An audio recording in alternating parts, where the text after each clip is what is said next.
When Simca's story ended, we made Havdalah with trepidation. A rumor from Israel had filtered its way into our shul from someone's non-Jewish neighbor, but rumors are often very remote from the truth. People began whispering about a breach in Israel's security fence with Gaza, casualties, and even hostages taken.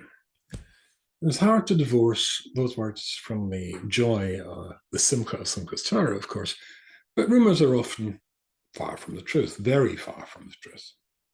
How far from the truth they were, or at least the truth as I imagined it to be, overwhelmed me as I looked at online news after the festival. 700 were reported killed, thousands were wounded, and 100 had been kidnapped, old people, men and women, and little children, very little children. Some things are so horrible that words are simply not up to the task.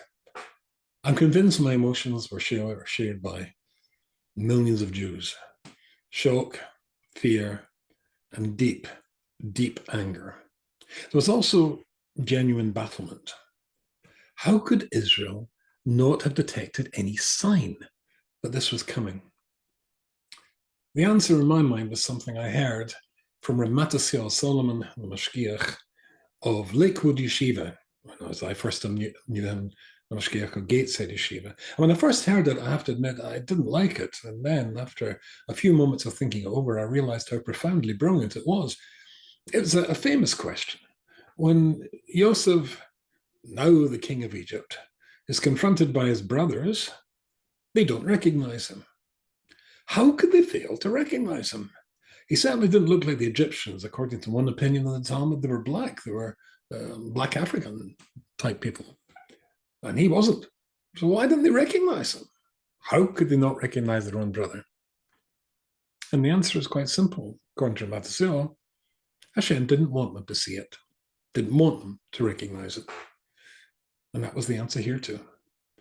They didn't see it because Hashem didn't want them to see it.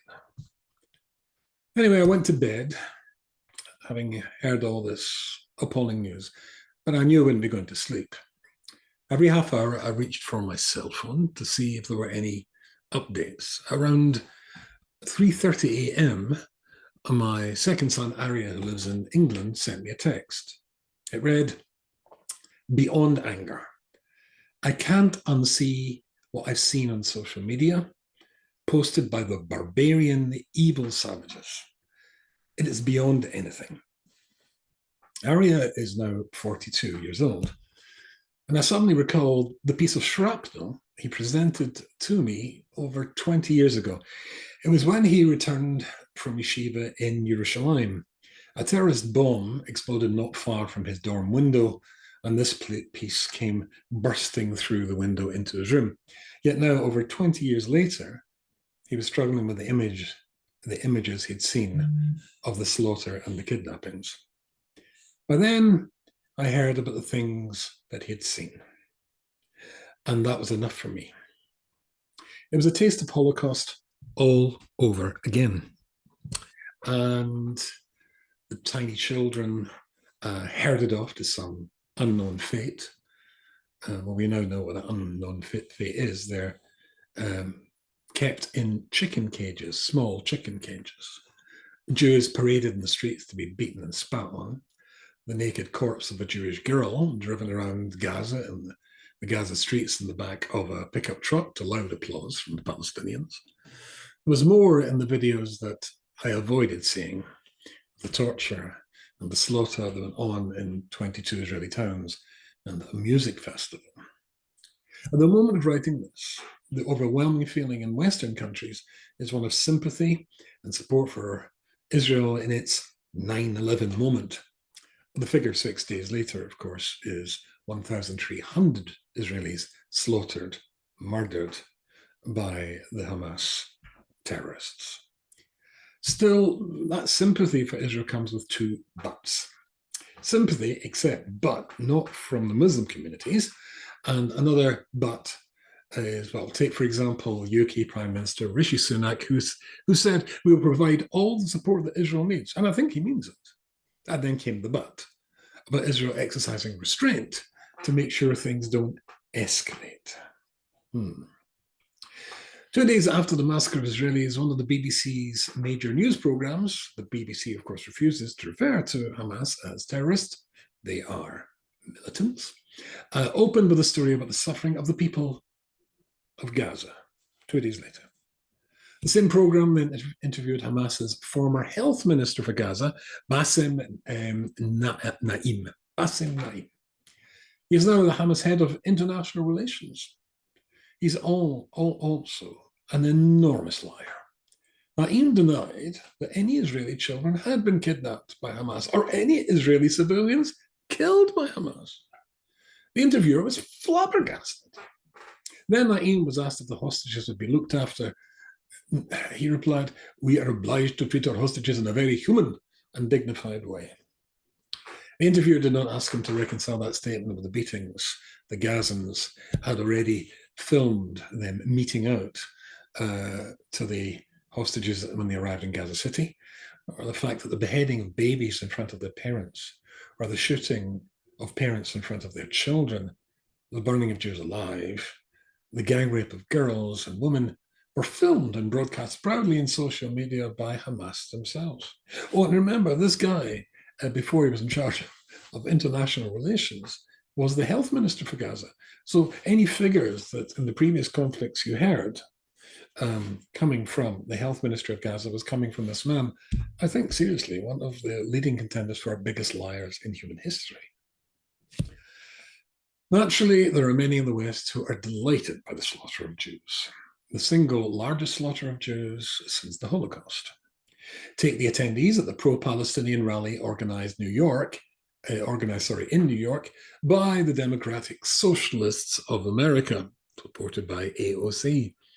They faced off against a pro-Israel group of supporters, and one of them flashed a Nazi flag at their opponents, the Jews. Now, that's a flag you can see a lot of in the West Bank and Gaza.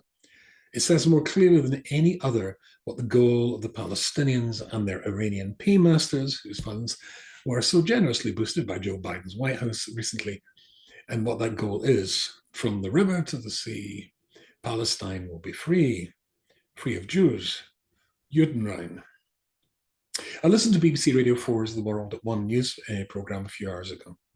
They interviewed Yuval Noah Harari, who they introduced as a distinguished Israeli historian. He said something that I simply didn't know. The communities that were attacked, those round about Gaza, including his own family, were idealists who'd chosen to live there. They were Jews, he said, who believed in socialism, the principles of socialism and peace, and who believed in peaceful coexistence with the Palestinians. I'm not so sure if those who survived do so anymore. And I'm sure the Palestinians of Gaza never did. And the BBC's window of sympathy for this taste of Holocaust seems to be closing. Today's broadcast and yesterday's was focused on the suffering of the ordinary, innocent inhabitants of Gaza from Israel's bombardment. Those innocent Palestinians remind me of the ordinary, innocent inhabitants of Austria, who welcomed the Nazis' Anschluss and the absorption of the country into the Third Reich. They too lined the streets and cheer exultantly as the Nazis arrived, just the same as the Gazans did, cheering as the hostages were brought back, dragged in the street, and so merrily joined in the defilement of the corpses. Hitler was very popular in Vienna amongst its people. He's very popular today in Gaza and amongst its people too. You can find that same popularity in the Muslim ghettos of France, Germany, Denmark, and every town and city from Sydney, where they met 2 days ago to shout, "Gas the Jews." So I told you Hitler was popular. Or in a Muslim convoy from the north of England to London in 2021 that waved Palestinian flags and shouted, "Kill the Jews, rape their daughters." It's a common theme amongst Islamo-Nazis. That was Hitler's silly mistake, you see. He tried to hide his Holocaust and what he was doing to the Jews. If only social media existed then, he would have known how wildly popular his Holocaust actually was among so many people, particularly the Palestinians that butchered the people in the 22 Jewish communities who believed in socialism and living in peace with Gaza. Tomorrow, Hamas has called for a day of rage throughout the world against the Jews. We can expect to see and hear exactly how popular Hitler and his Islamo-Nazis are. A very kind and gentle Jew called Yitz also sent me a text, arrived 2 mornings ago, and it read, I have to tell the Rav that this is a very tough time for me. The entire Torah discussion about Gam Zu Latoiva, this is also for the good, seems to me to be under attack. How does one understand that what happened and is happening in Israel as being for the good? All the innocent slaughtered, the hostages. How do we keep on believing that what Hashem is doing is for the good? Of course, that is the question, the one that troubled Moshe Rabbeinu himself. It's the one that screamed louder than ever before when the concentration camps were liberated. Why do bad things happen to very good people? I replied to Yitz with a very large maybe. After all, I'm not privy to God's mind. When Rashi contrasts the fate of the generation of the flood to the one of the Tower of Babel, he points out that unity is always the most important factor that heaven considers when it's making its plans.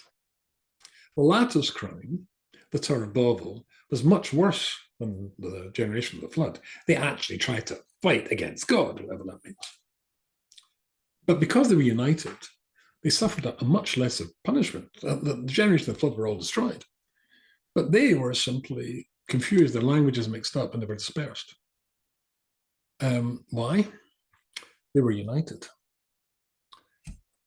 Human nature, including Jewish human nature, only reacts so often and pulls back from the brink when it realizes the completeness of the disaster that awaits and lies ahead if it continues on the road that it's going. Now, think back only a few weeks ago to 1 million Israelis trying to split their country in two. There was a plan for a secular north and a religious south. And of course, waving Palestinian flags in Tel Aviv streets. Several captured Hamas terrorists say that was a major contributor to encouraging them to launch this attack. They felt, with justification, the Jewish people was at war with itself.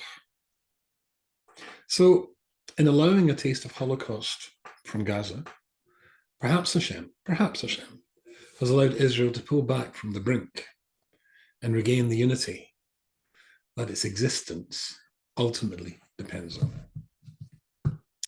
I hope we hear much better news in the weeks to come. The prayer, the classic prayer for people who've been captured, is the prayer that says they should be speedily and healthily returned to their families. Please God, that should be exactly what occurs here too.